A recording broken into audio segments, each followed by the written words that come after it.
Welcome back to my channel. It was one of those mornings when even the sun refused to rise on time, as if the sky itself didn't want to witness what was about to unfold inside that courthouse.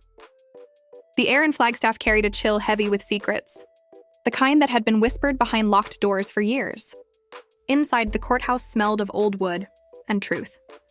Truth that had waited far too long to be heard. The heavy doors creaked open, and there she was, Kody Brown. A soft beige coat wrapped around her hair tied back neatly. Her face calm, too calm, because behind that serenity was a storm that had taken decades to form. Her heels struck the marble floor like thunder, each step echoing across the room like the heartbeat of a woman marching toward freedom. Across from her sat Kody Brown, her ex-husband. Rigid, cold, his jaw clenched tight, the face of a man who once ruled his home like an empire now collapsing beneath the weight of his own truth. And beside him, Robin Brown, eyes red, tissue crushed between her fingers, staring down at the Bible in her lap as if it could still save her. She didn't look at Kody. Maybe because she knew the moment their eyes met, her carefully built illusion would shatter.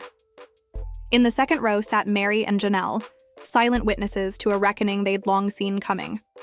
The courtroom was small, far too small to contain 30 years of love, betrayal, and shared lies.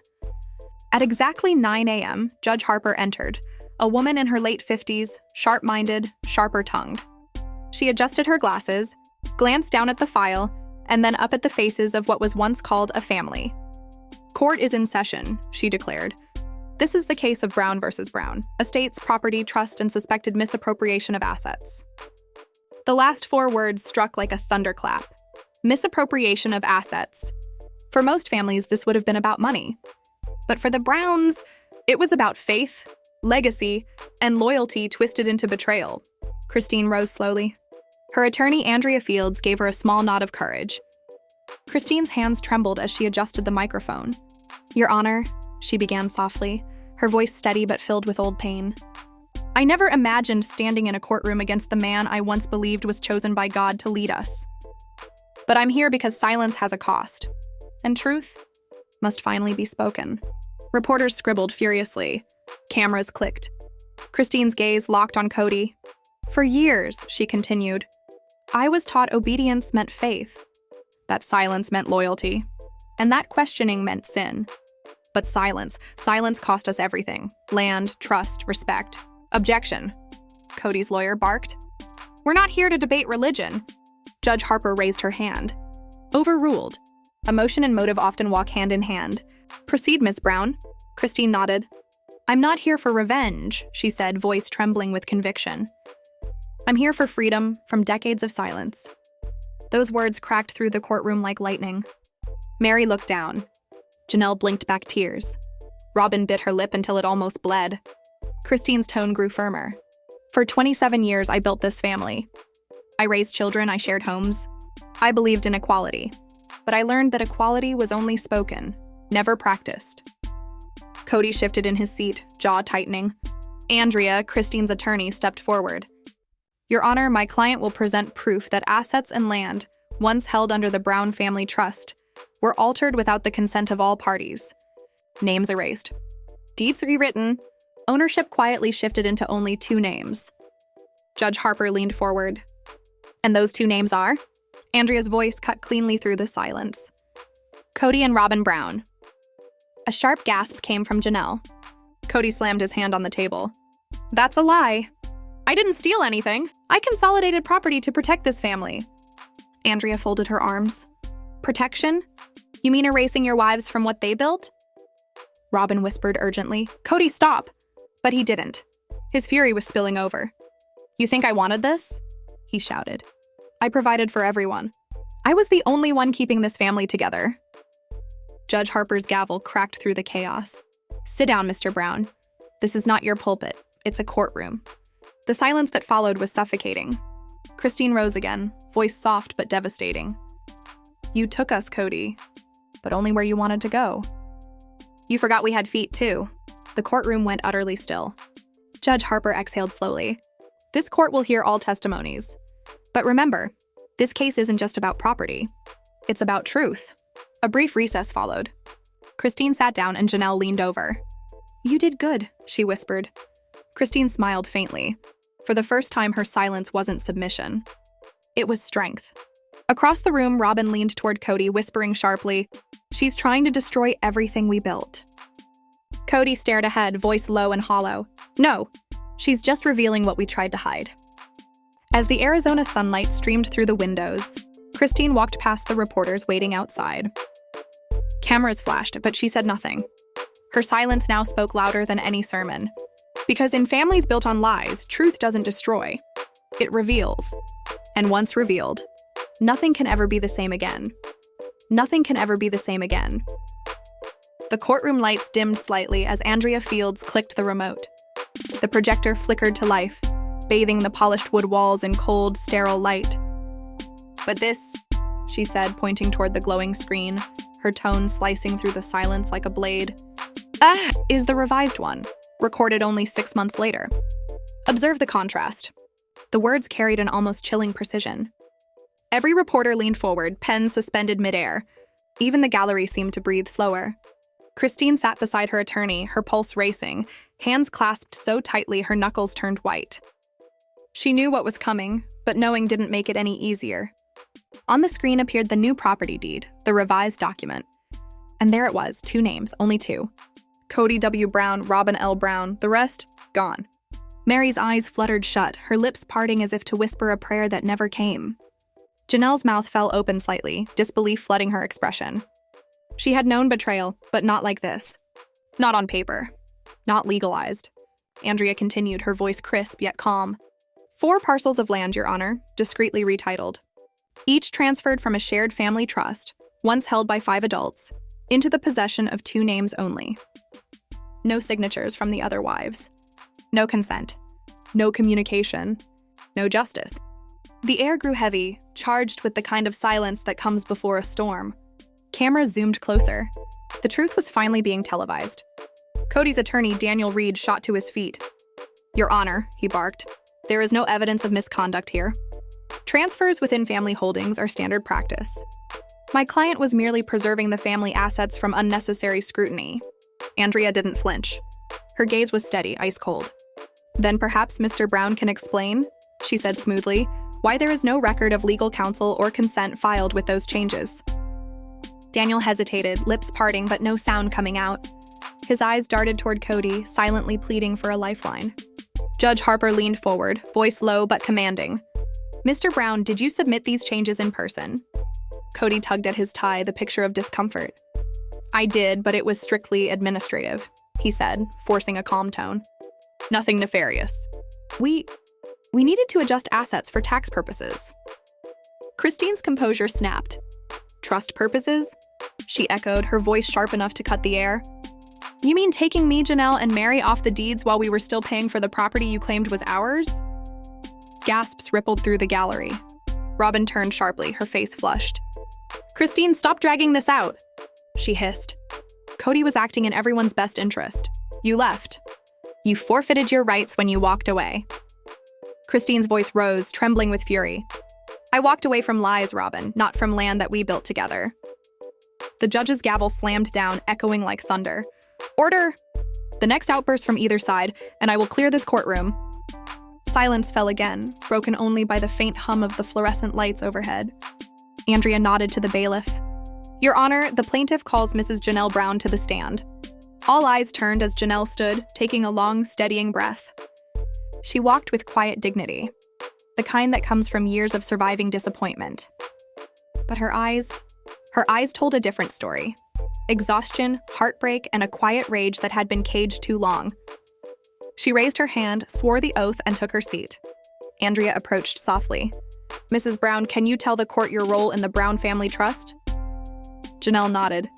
"We created it together," she said, voice gentle but heavy. "The plan was to build homes on Coyote Pass, one for each of us. Equal ownership. That was Kody's promise. One family, one trust." "And did you personally invest money in that project?" Andrea asked. Janelle swallowed hard. "Yes, I sold my house in Las Vegas. I put every penny, more than $175,000, into that land." A wave of shock rippled through the audience. Even the court stenographer paused for a moment. "And when did you discover," Andrea continued, "that your name was no longer listed on the deeds?" Janelle's voice cracked. "When Christine found out. She ran a search at the county office and showed me the documents. My name wasn't there. None of ours were. It was like we'd been erased." Christine's eyes softened. She remembered that night. 2 women in her kitchen, their hands trembling as they stared at the printed documents that shattered their faith in Kody forever. Andrea's tone sharpened. "Mrs. Brown, did Mr. Brown ever discuss putting all property under only his and Mrs. Robin Brown's names?" "No," Janelle replied firmly. "He said it was temporary, that it was just paperwork, that I shouldn't worry." "And did it ever change?" "No, months went by. I asked again, and he said, 'You don't need to worry about it. Just trust me.'" A low murmur filled the courtroom. Daniel Reed rose for cross-examination. "Mrs. Brown," he said with a smirk, "isn't it true that you voluntarily left the plural marriage? That you and my client were no longer spiritually or legally bound?" "Yes," Janelle said evenly. "But my investment happened before that. And property doesn't vanish just because love does." Daniel raised an eyebrow. "So your motivation then is emotional? Perhaps resentment?" Janelle's jaw tightened. "No, Mr. Reed, my motivation is fairness. But if calling it emotional helps you sleep at night, go ahead." Even Judge Harper couldn't suppress a faint smile. Andrea resumed control of the courtroom. She projected new documents onto the screen. Wire transfers, receipts, handwritten notes. Each line of evidence connected Christine and Janelle's funds to one account, the Brown Family Development Fund, managed entirely by Kody Brown. Andrea's voice carried the final blow. "All of these payments, Mr. Brown, went through your account. Did you ever provide receipts, reports, or transparency to the contributors?" Kody hesitated.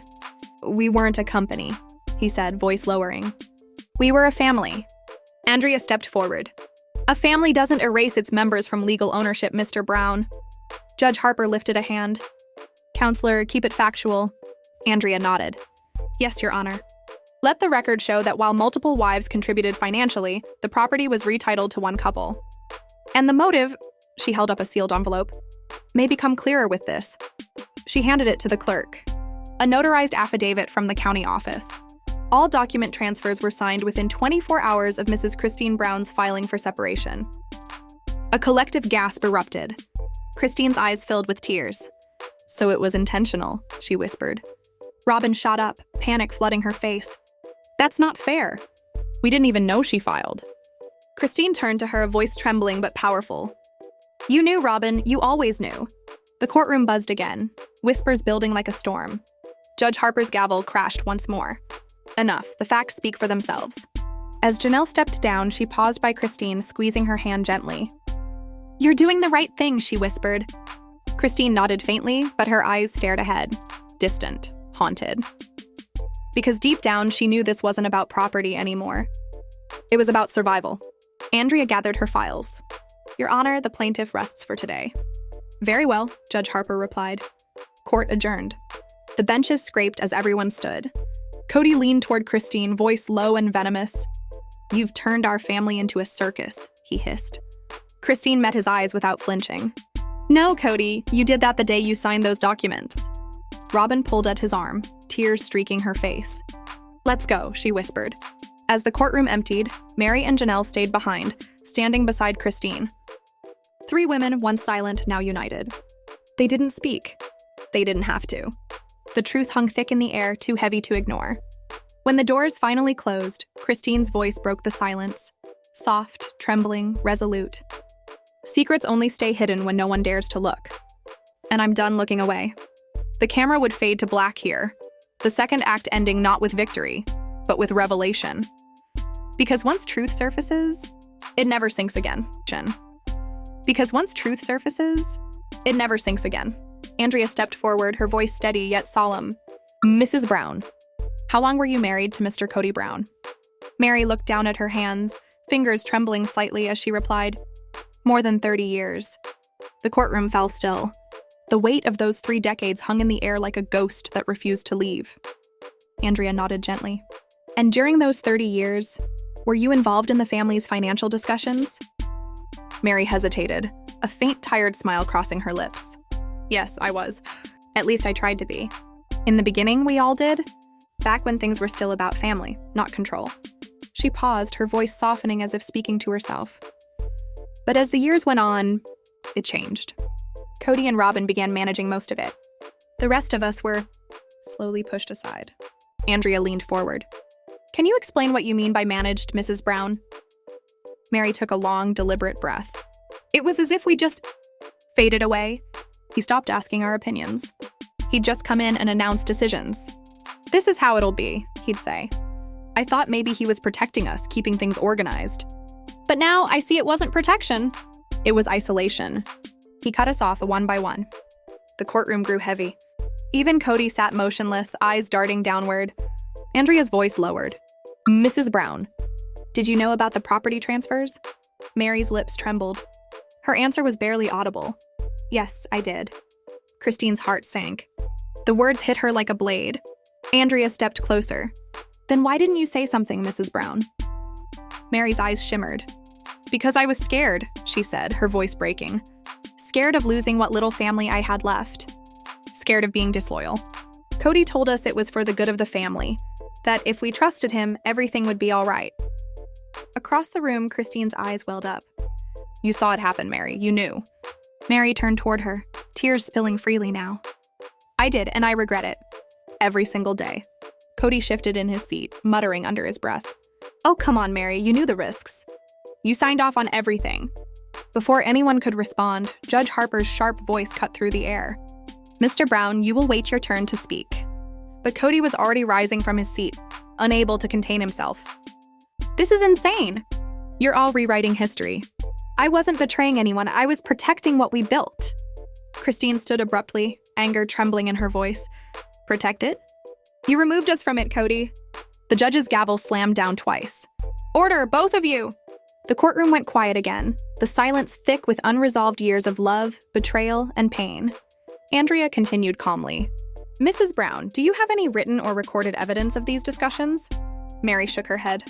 No, everything was spoken. We trusted him. That's what families built on faith do. Andrea nodded softly. Thank you, Mrs. Brown. No further questions. Mary stepped down slowly, her eyes avoiding Kody's. As she passed Christine's table, she whispered, I'm sorry. Christine gave a faint nod, but her gaze never left Kody, the man who once promised her forever, now standing as a stranger at the center of her heartbreak. The judge turned toward the defense table. Mr. Reed, does your client wish to make a statement? Daniel Reed rose. Yes, Your Honor, Mr. Brown would like to address the court directly. Kody stood, his usual charm returning like a well-rehearsed performance. He adjusted his jacket, straightened his tie, and looked up as though standing in front of his congregation. Your Honor, he began, his voice carrying the practiced confidence of a man used to being listened to. I built this family. I was the one holding it together, emotionally, financially, spiritually. These women, they only saw what I didn't give them, not what I sacrificed for them. I bore the weight no one else dared to carry. Christine shook her head slowly, her expression a mix of disbelief and sorrow. I didn't do anything fraudulent, Kody continued. I simply reorganized our properties to protect us, to shield what we had from taxes, from legal threats, from outsiders. Christine had already left. Janelle was distant. And Mary, he looked at her briefly. Mary was gone long before she admitted it. He straightened his back, his tone sharpening. I did what any man would do. I protected what was left. Andrea cut in coldly. By removing everyone else's names from the deeds? Kody's eyes flashed. By ensuring my faithful wife, Robin, would have stability, the others made their choices. The room gasped collectively. Christine's voice trembled but clear as she said, Loyalty isn't possession, Kody. He ignored her. When a ship goes down, the captain saves whoever's still on board. I can't be blamed if some chose to swim away. The judge's face darkened, his gavel poised again. But this time, the silence that followed was deafening. No one moved. No one breathed. It was the moment everyone finally saw Kody Brown. Not as the patriarch, not as the husband, but as the man behind the mask. And for the first time in decades, he stood alone. Andrea approached the witness stand, her expression calm but cutting. Mr. Brown, she said evenly, you're comparing your wives to passengers on your ship. Do you truly believe that's what they were? Kody leaned forward, his voice sharpened like a blade. I'm saying I kept this family alive while they did everything in their power to destroy it. Gasps rippled through the gallery. Judge Harper raised a hand, tone stern and unyielding. Mr. Brown, you are not standing trial for dysfunctional family dynamics. You are standing trial for misappropriation of marital assets. Let's remain clear. Kody's confidence faltered, his voice suddenly trembling. I did what I thought was best, he muttered, but the words no longer carried authority. They carried desperation. Andrea didn't flinch. She stepped closer. Even if it meant lying to the very people who trusted you? The air thickened. Every breath in the room grew heavy, like the truth itself had taken physical form. Then Christine moved. She leaned down, her hands trembling slightly, reaching into her worn leather notebook. When she stood back up, a small USB drive gleamed in her palm under the courtroom lights. Andrea turned, instantly understanding. Your Honor, she said, voice charged with purpose, we have one final piece of evidence. Judge Harper adjusted his glasses, curiosity breaking his composure. Proceed. The lights dimmed. Andrea inserted the drive into the projector. For a moment, only static filled the air. Then a voice, calm, familiar, and unmistakable, crackled through the speakers. Kody's voice. If Robin's the only one who stays loyal, then she deserves everything. The others can figure it out when I'm done. The courtroom erupted. Gasps, whispers, the sound of chairs scraping the floor. Robin's hands shot to her mouth as tears spilled freely. Kody went pale, shaking his head in disbelief. That's taken out of context, he roared. That was a private conversation. Andrea's reply was swift and cutting. Private? Yes, but revealing? Absolutely. Quiet in the court, Judge Harper thundered, gavel slamming down. Christine rose from her seat, her voice trembling but strong. You once told me loyalty was something earned, Kody, not bought. But you used it to buy silence. And now that silence has finally spoken. Kody's attorney tried to object, but Judge Harper's voice overrode him. Overruled. The jury and this court have heard the defendant's own words. The hum of murmurs filled the air again. Outside the courthouse, reporters pressed against the windows, cameras flashing like lightning. Kody slumped forward, his face drained of its usual arrogance. Robin reached for his hand, but he pulled away. Judge Harper looked directly at him, tone grave. Mr. Brown, this recording directly contradicts your sworn testimony about your intent. The court will take this into serious consideration. Christine closed her eyes, finally exhaling years of tension. The judge's gavel struck once more. Court is recessed until tomorrow for final cross-examinations. As everyone rose, a low rumble of emotion swept through the gallery. Shock, disbelief, and a strange kind of sorrow. Kody turned to Christine, his voice low and broken. You've ruined everything. Christine looked back at him, her expression steady, her tone resolute. No, Kody, I just stopped pretending it was perfect. And with that, she walked away, her heels echoing across the marble floor, her shadow stretching long under the slanted sunlight. Mary, Janelle, and even Robin sat motionless, their faces painted with disbelief. The once mighty patriarch of the Brown clan now sat alone, surrounded by evidence that had shattered the illusion he spent decades building. The camera would linger on Christine as she moved toward the exit, light breaking across her face like a promise. In families built on control, the narrator would whisper, the first truth teller is always branded a traitor, until the truth itself becomes impossible to deny. The next morning, the courthouse was swarming. Cameras flashed, microphones jutted forward, reporters shouted over each other. The words secret recording dominated every headline. The story of the Brown family, once a symbol of faith and unity, had become a modern-day reckoning. Inside, the atmosphere was electric. Kody sat at the defense table, slouched, eyes hollow. The charismatic leader was gone. In his place sat a man undone by his own words. Robin stood beside him, trembling, no makeup. Just swollen eyes and shaking hands. Christine entered quietly, calm but resolute. The truth was out, but justice, she knew, wasn't finished yet. Judge Harper's voice boomed. Court is now in session. This is the continuation of Brown versus Brown Estates. Counsel, proceed. Andrea Fields rose, her movements deliberate and confident. Your Honor, she began. Yesterday we heard a recording that directly undermined Mr. Brown's testimony. Today we'll address the impact of this fraud, and we'll call our final witnesses to establish motive. She turned, her gaze steady. Mrs. Robin Brown, please take the stand. A hush fell over the room. Robin hesitated, glancing toward Kody, then toward Christine. Her feet felt like stone, but she forced herself to rise. The soft tap of her heels echoed as she approached the stand. She raised her trembling hand. "I do," she whispered, taking the oath. Andrea stepped closer. "Mrs. Brown, you've been described as Mr. Brown's most loyal supporter. Can you tell the court what that loyalty meant to you?" Robin swallowed hard. "It meant standing by him, no matter what. When everyone else walked away, I stayed." Andrea nodded slowly. "And did you have any knowledge of the property transfers? The deeds that removed the other wives from ownership?" Tears welled in Robin's eyes. "I knew some of it. Kody told me it was temporary. Just paperwork. That it didn't mean anything." From the table, Christine whispered under her breath. "It meant everything." Andrea continued softly. "Mrs. Brown, were you aware of Mr. Brown's words in the recording played yesterday?" Robin's lips quivered. I was. He told me after the fact that the others didn't deserve what they gave up. That loyalty was rewarded." Kody sat forward sharply. "That's not true, Robin. Stop twisting it." "Mr. Brown," Judge Harper barked, "you'll wait your turn." Robin broke down, voice shaking through her tears. "He said it was about loyalty, but it wasn't. It was about control. If you didn't agree with him, you were punished, emotionally cut off, financially erased." The courtroom stirred again. People shifted, whispering in disbelief. And for the first time, even Robin, his most loyal defender, looked as though she no longer recognized the man beside her. Andrea leaned forward, her voice calm but razor-sharp. "So, Mrs. Brown, you're saying you felt coerced? That you weren't free to make your own choices under Mr. Brown's influence?" Robin swallowed hard, her voice trembling. "Yes," she whispered. "I thought being the good wife meant silence. I thought that if I stayed quiet enough, obedient enough, he would love me more. But Emma, the truth is, none of us were free. Not one." Christine's eyes softened from across the room. For the first time in years, there was no anger between them, only recognition. A long overdue understanding. Andrea gave a nod. "Thank you, Mrs. Brown." Robin rose from the stand, her steps unsteady.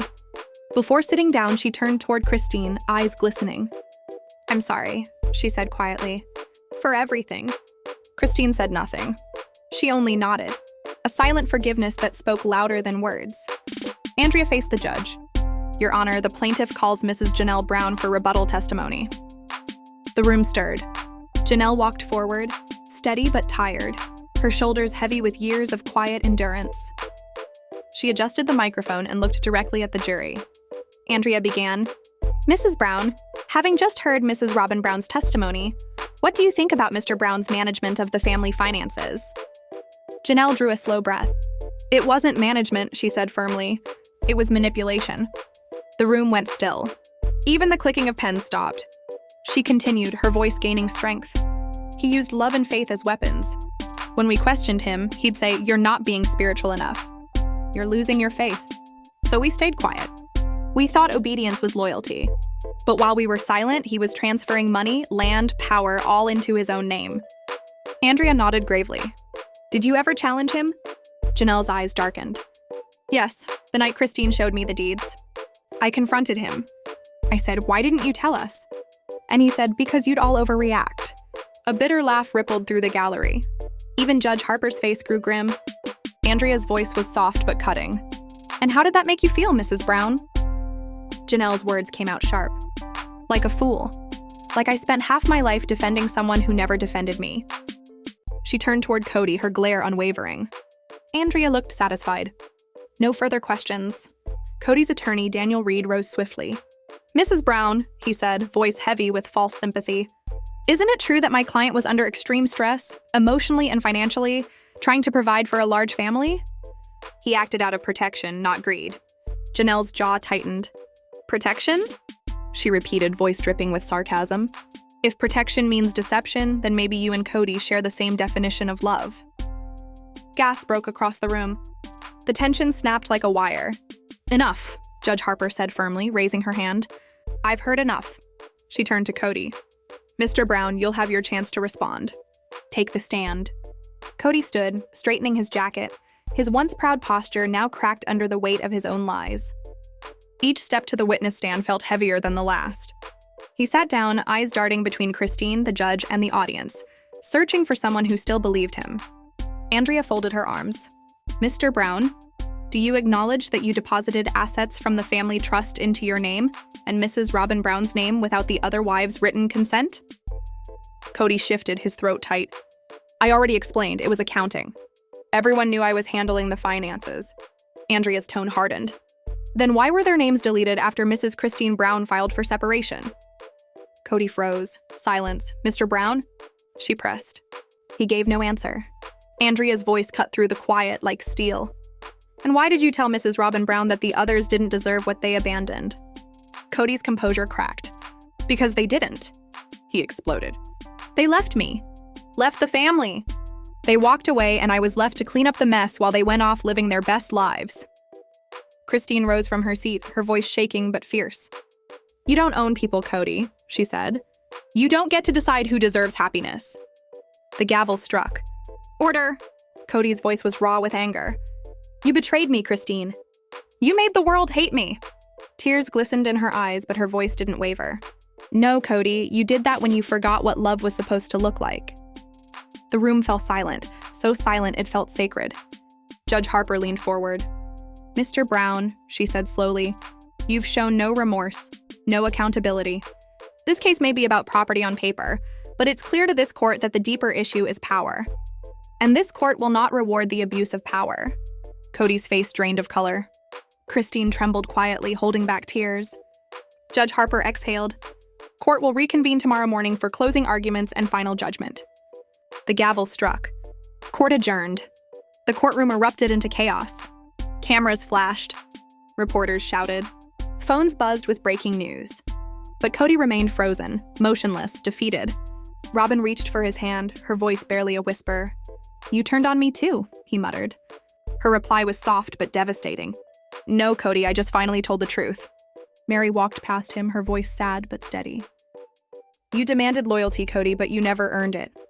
Janelle put a hand on Christine's shoulder. Tomorrow, she whispered, the truth completes what it began. Christine looked toward the courthouse doors, sunlight streaming through the glass. Tomorrow isn't about winning, she said. It's about ending the story he kept rewriting. As she walked outside, flashes of light exploded from cameras. Reporters called her name, but Christine stayed silent. Her silence was her answer, and the narrator's voice echoed. In every courtroom, there comes a moment when truth stops whispering and begins to roar. When truth stops whispering and begins to roar. Mary stepped down slowly, the weight of 30 years pressing on her shoulders like a chain that finally snapped. The courtroom was silent, except for the faint rustle of papers and the quiet breaths of those who could barely believe what they had just witnessed. Christine's eyes stayed locked on Kody, her stare no longer filled with tears, but with truth. The kind of truth that burns through denial and exposes every hidden scar. The judge turned his gaze toward Kody's table. Mr. Reed, he said firmly, does your client wish to respond? Daniel Reed rose with composed professionalism. Yes, Your Honor, Mr. Brown would like to make a statement. Kody stood up, straightening his suit jacket with the same performative calm he'd worn for years on camera. But today, under oath, it didn't look like control. It looked like fear wearing a mask. He took a deep breath, scanning the room, trying to reclaim the audience that once adored him. Your Honor, he began, voice steady but trembling beneath the surface. I built this family. I carried it when no one else would. Every decision I made was to protect them. From poverty, from scandal, from the world that never understood us. He paused dramatically, his tone rising. While they slept, I was awake. While they complained, I was planning. I wasn't taking from them, I was holding us together. Christine's jaw tightened. The camera of every eye in that courtroom was fixed on him. But for the first time, Kody looked smaller than the story he had created. Andrea stepped forward, her voice calm but razor-sharp. So, to protect your family, Mr. Brown, you stripped them of their names on property deeds? You left them financially stranded while funneling assets into a trust controlled solely by you and Mrs. Robin Brown? Kody blinked rapidly. It wasn't like that. It was about stability, about having one point of authority. Authority? Andrea interrupted. Or control. The question echoed like a thunderclap. Kody's throat tightened. He looked toward Robin, sitting frozen, her eyes red but expression unreadable. I did what any man of faith would do, he snapped, his composure slipping. When everyone else abandoned me, when Christine walked away, when Janelle stopped believing, I did what I had to do. I protected the one wife who still believed in me." The courtroom erupted in whispers. Christine's face went pale, but her voice was steady as she whispered back, "Faith isn't blind obedience, Kody. It's trust. And you destroyed that." Judge Harper slammed his gavel once. "Order in the court." But the damage was already done. Kody's words hung in the air like smoke after a fire, choking, revealing, impossible to ignore. He sat down slowly, eyes darting between his ex-wives. For the first time, he looked unsure. The man who once commanded his family now sat as just another defendant, stripped of his power, stripped of his illusion. Andrea turned toward the judge. "No further questions, Your Honor." Christine exhaled deeply, her hands trembling slightly. The years of silence, manipulation, and emotional exile had all led to this. Mary's apology still echoed in her ears, but it wasn't sorrow that filled her now. It was liberation. As the judge called for recess, Christine turned to Janelle. "We waited too long to tell the truth," she whispered. Janelle nodded softly. "But we're finally telling it." And for the first time in a decade, Christine Brown smiled, not because justice was finished, but because it had finally begun.